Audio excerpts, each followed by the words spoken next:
Hey, and welcome to this quick demo of the chatbot running in Facebook Messenger. So we're using mobile because most people are accessing information about your event venue from a mobile device as opposed to a desktop. And they're consuming that information sort of on the go. So one really does want to put yourself in the boots of your user and to look at it, the experience through his eyes. So here is a demo page, and on this page you can see down below that we have, for example, a link that someone could click on, and by clicking on that link it would take them into the chatbot. There is another way to do that is simply by commenting. Get ticket, for example, and by doing that there'll be a pop-up on your Facebook page from Messenger saying to the people to come join us in Messenger. But a simpler way to do that is simply click on the big blue send message button. And once I've done that, if I take the next step, for example, by clicking on the conversation starter, you can find a list of our events here. If I do that, I will become a subscriber to your Facebook Messenger channel. And that means you'll know my name, my surname, and you will be able to very quickly ask me for my mobile number and my email address, because Facebook already knows and has that data. And if you then ask me for permission to send SMSs and emails to me, and I grant that permission, you've just taken a big step in the direction of creating a contactable list of subscribers. Okay, so we're now looking at what your average user is going to be using a mobile phone to access your content in Facebook Messenger. But what I'm showing you here on the screen is that Messenger, WhatsApp Business, and Instagram all belong to Facebook, and the chatbot that we're going to show you now runs inside Messenger. But if your use case is approved, we can have that running inside WhatsApp for you as well, with some slight tweaks.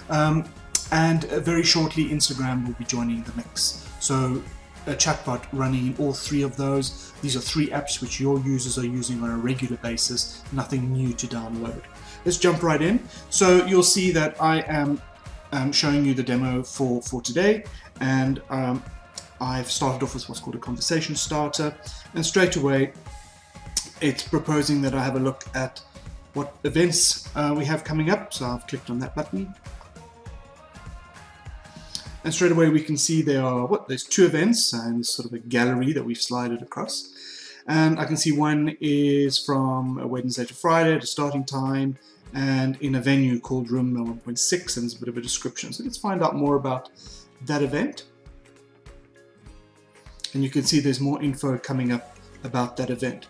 But just before we go further into that, I want to show you something that we give away for free, which is our event services module. So every venue has sort of stuff that's related to their venue. So what we've done is given you fully configurable categories of information, such as parking, whatever you want. You're quite free to create your own 900 by 900 pixel graphics, and then to upload those as categories, and then to those categories you can add services. So this would be an example for the food and beverages. They've got something called Coffee on the Square, and you can see that we can phone them or go through to their website or find out some more information about this establishment. And so you can do that for the rest. So that's 100% free. You just have to hook this chatbot up to your website, and people will be able to, at least your Facebook page, people will be able to see what static information that you have about your venue, and they can also send you messages as they can do today. All right, let's go back up to sort of our premium section of what we offer. And we were looking at this event, and in this event you can have entry tickets, we can find out more about the exhibitors, we can find out more about seminars, we can find out more about sort of events running in the event. If there's any promotions running at the event, we can find out about those as well. We can explore the sort of sub-venues in an event. So it might be all totally configurable. It might be that you have an area, for example, the foyer, where you're going to have some people speaking, or you might have a parking lot where you're going to have a show of animals, whatever it might be, completely configurable. And then we've got some very useful feedback which includes an amount of e-reputation management. So we'll get into that just in a short while. Let's have a quick look at tickets. So completely configurable. You can have tickets with no face value. You can have tickets with whatever it might be. These are completely configurable. There's no limit to the amount of tickets you can have for an event.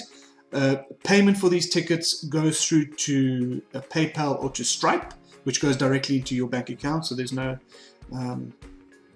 we don't get involved in terms of any of that payment. We simply hook you up to Stripe and we connect your account to this, to Messenger, and you're away. So I've abandoned the ticket sale.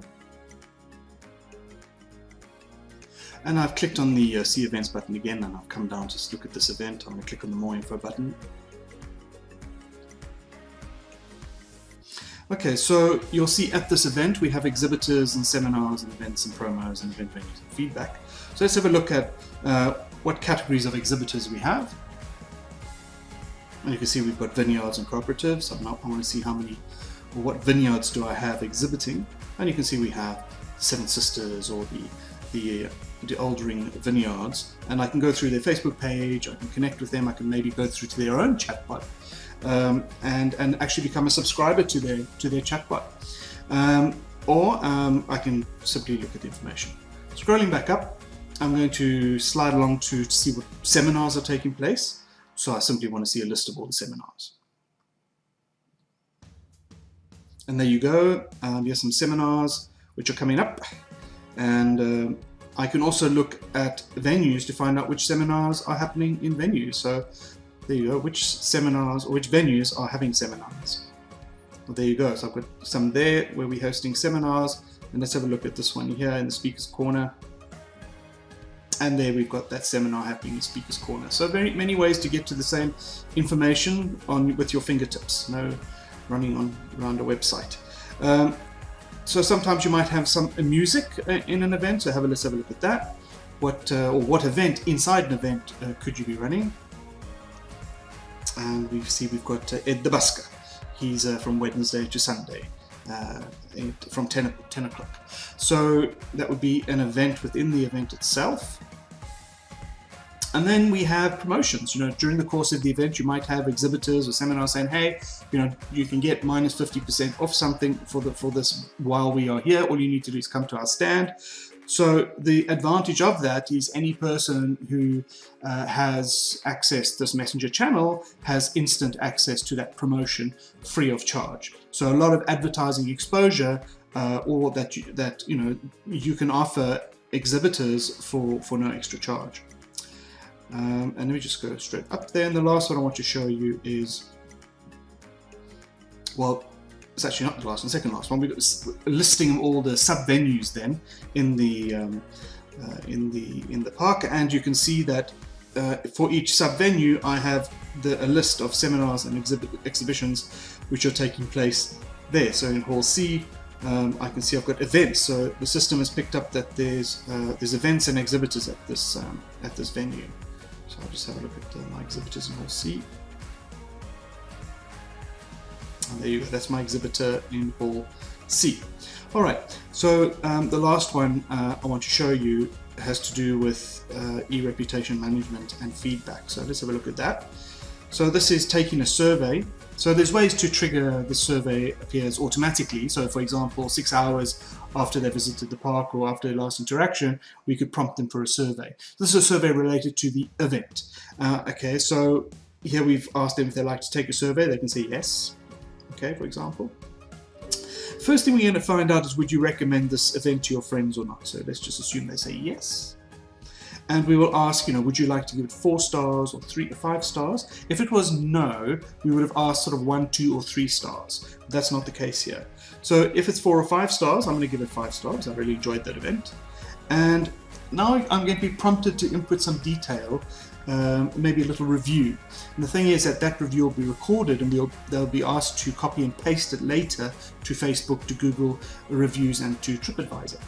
And if it was a negative review, we would then alert management or the event organizer, and if the event organizer felt up to it, we could ask them for their phone number, and he could call, or she could call the person to find out, well, what was the problem, how to rectify it. So that sort of blocks that person from eventually going themselves to post a negative review online, because actually you've reacted before they had the need to go and express that negative sentiment elsewhere. In fact, you could actually turn it around to a positive review after that. So I'm not going to leave a comment just right now, as this is a demo, and it's asking me one of 5 key performance indicators which you set in the backend yourself. So it could be anything related to the event that's important to the event organizer. In this instance, we've created some ones that we think could be important, like cleanliness, ambiance, security, parking, and maybe a mix of snans, but it's completely configurable what these 5 key performance indicators are. And we will aggregate all the data results, and we will present it to you in the backend under the feedback results, and you can see that in real time, a running total of what people are thinking about your event as it's happening. So in this instance, I've said cleanliness. I'm going to give cleanliness a 3 out of 5 as a score. Parking, I'm going to give 4 out of 5. I found it pretty easy to park. Security, I didn't see anybody, and someone stole my wallet, so I'm not happy about that. Stands, a mixture of exhibitors, wow, which was not too bad. And what are the ambience? Oh, fantastic, had a really great time. So all of that then is sent to the backend, aggregated based on the number of submissions, and now I'm being prompted, because I gave a positive review, if I'd like to go to Facebook, TripAdvisor, and post those reviews, which I have already copied. I'm going to say no because it's a demo. I don't really want to do that right now. And we can go back to events. And there you go. So what I've showed you is a structured approach to data. From the back end, we have given you the ability to input a lot of data that changes from day to day. As users access this channel and make calls to see the data, so the updated data will arrive in this channel. Where we offer additional assistance is using natural language processing to try figure out user utterances when they don't click on buttons, when they decide to ask you, can I see a list of your events, or what time does your parking area close, or who's on tonight, or all these other utterances that users could have. We have a chat management service which can work using natural language processing, Google Dialogflow, to understand what people are saying, and 95% of the time answer them with a coherent and accurate answer. And where the answer isn't forthcoming, then we can hand over to a human agent to follow up with them. Again, offering excellent customer service and backup, and a very convenient channel for your users to access information from apps they're using every single day.